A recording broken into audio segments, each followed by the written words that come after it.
Cette victoire de City, selon vous, est-ce que c'est la victoire de l'argent ou du jeu? 32-16, appelez-nous pour en débattre, Jérôme.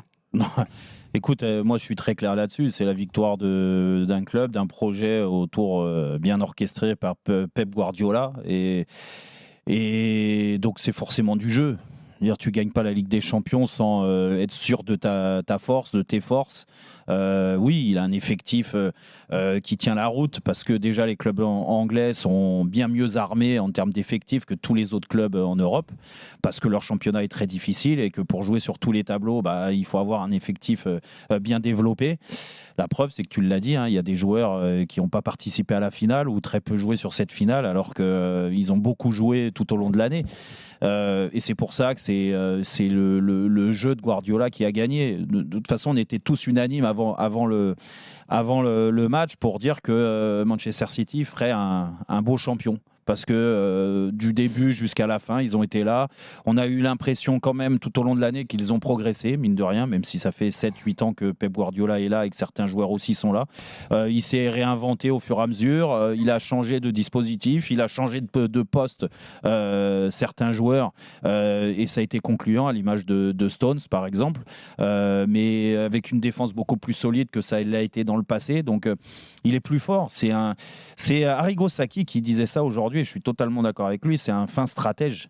Oui, c'est un fin stratège parce qu'il dort foot, il bouffe foot, il rêve foot. Pep Guardiola, c'est une machine de guerre là-dessus. Il est bien encadré avec des joueurs qui sont très compréhensifs et surtout des joueurs qui ont envie de passer un cap et de progresser, qui ne sont pas dans le confort quand ils signent à City. Et là, j'en reviens à ton histoire d'argent. Ouais. Oui, ils ont beaucoup d'argent.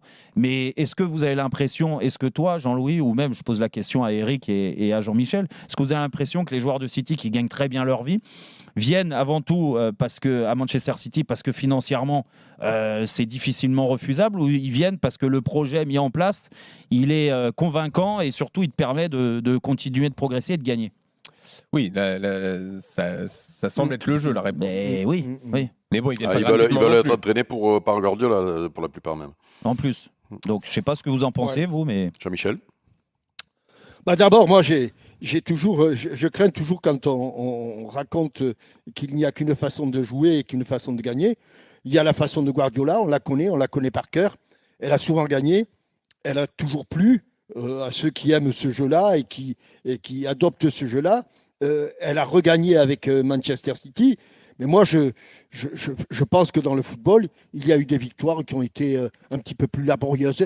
Celle de l'Inter que vous n'avez pas connue lorsque l'Inter était entraîné par un dénommé Lenio Herrera et que le libéro, puisqu'il y avait un libéro à l'époque, jouait 15 mètres derrière la défense. Et l'équipe adverse, elle n'était jamais hors jeu. Ça, je vous l'ai dit tout de suite. Mais c'était une façon de jouer. Donc le football a ça d'extraordinaire, c'est qu'il n'y a pas une façon de jouer et une façon de gagner.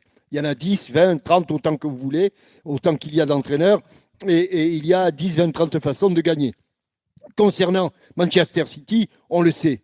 Et ce qui est important là-dedans, c'est qu'on a quand même s'il a mis le temps, 1,7 milliard, je pense qu'il y a des clubs, vous voyez de quel côté je tourne mon regard, il y a des clubs qui ne doivent pas être loin. Hein. Alors, c'est quand même le club le plus dépensier au monde. Non, mais tu peux nous donner justement les 5 plus gros sur ces 10 dernières années, tu l'as, non? Parce que si tu as fait ton boulot de journaliste pour faire un débat équitable, tu aurais dû le faire.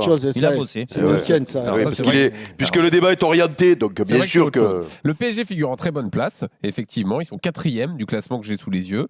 Il y a également Manchester... À combien À combien, je veux pas dire de bêtises, parce que ça, pour le coup, j'ai un classement d'il y a quelques années. Ça dépasse le milliard. Je veux pas être imprécis sur les chiffres. Tu as déjà 500 millions avec Mbappé et Neymar. Oui, non mais le PSG est 4e dans ce classement. Il y a Barcelone, il y a Chelsea également, qui est très bien placé. Il doit y avoir United Chelsea aussi, non? Ils n'ont pas dépassé des tonnes pareil, aussi. Mais bon, là, il faudrait que je vous fasse une étude plus précise, effectivement. Et quand tu vois où sont les clubs que tu viens de citer par rapport à Manchester City, eh bien, on sent quand même que d'un côté, il y a quelqu'un qui a construit son équipe, qui a fait progresser des joueurs qui avaient déjà d'énormes qualités. Moi, je suis bluffé par la saison d'un Bernardo Silva ou d'un Gundogan. Je n'imaginais pas. Honnêtement, quand il est arrivé à City, vous connaissiez Gundogan à ce niveau-là? Il a transformé. C'est vrai qu'il a été. C'est un grand joueur, sauf qu'il a été un petit peu en difficulté. Et c'est vrai qu'il a transformé en le mettant un petit peu plus haut sur le terrain. Et même lui s'est découvert des facultés de buteur et de passeur qui ne se connaissaient pas. C'est vrai. Il a réinventé Grealish qui a été en grande difficulté. Il a réinventé Stones. Moi, je trouve quand même qu'il a construit cette équipe petit à petit. Il a fait des conneries. Il a fait des bêtises. Il a fait des choses que personne ne comprenait et il l'a payé très cher en ne passant pas certaines étapes.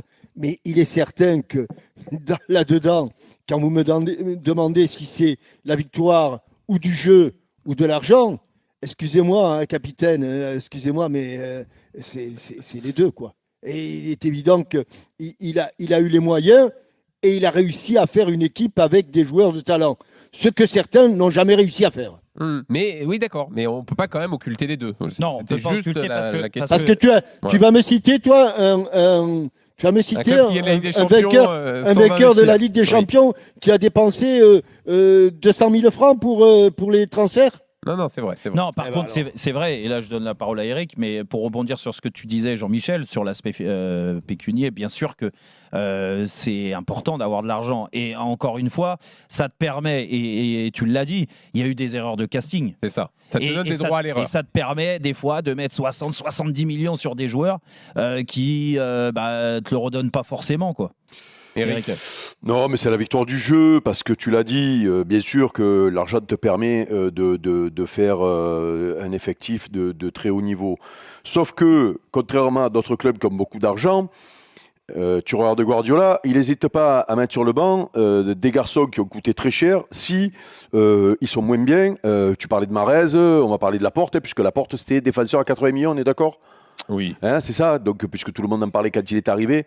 Voilà, donc il n'est pas pris au piège de l'argent, puisqu'on est obligé, malgré tout, de comparer avec le PSG, puisque c'est des investisseurs du golf, parce qu'ils ont beaucoup d'argent, et parce qu'il y avait une volonté affichée de gagner la Ligue des Champions très rapidement.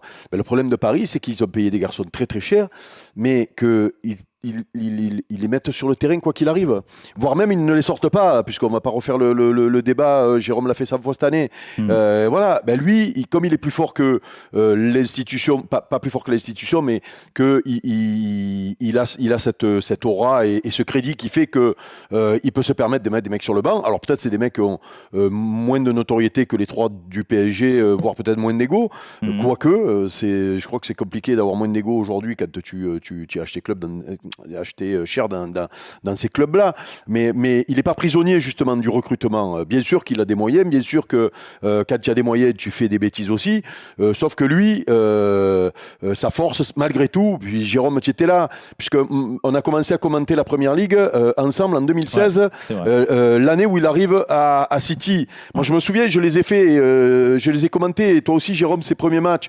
Rappelons-nous, il arrive avec un effectif qu'il n'a pas choisi, où il fait quelques retouches. Mais il a des joueurs qui ne rentrent pas dans son cadre. Si je me souviens bien, puisque j'assiste à sa première défaite, c'est à Tottenham, il gagne les 6 premiers matchs. En ayant déjà une identité de jeu autre que ce que faisait City avant, et surtout une identité de jeu à la Guardiola. C'est-à-dire que ce mec-là, il arrive déjà sur une préparation d'avant-saison, il y a déjà une empreinte. Sauf que il lui fallait les mecs qui rentraient en plein dans son jeu, dans son projet de jeu. Voilà. Et donc, petit à petit, alors à coup de millions, c'est plus facile, bien sûr. Sauf que je suis pas sûr que d'autres grands clubs aient pris Ruben Dias. Alors, je sais pas combien ils l'ont payé, mais tu vois, Akanji, Ruben Dias, il a inventé des mecs, Rodri. C'était, voilà. Alors, Ruben Dias, c'est 70. Voilà, non, mais c'est pour vous dire, qu'à l'époque, je suis sûr qu'il n'y a pas eu de grosse concurrence sur ces joueurs-là.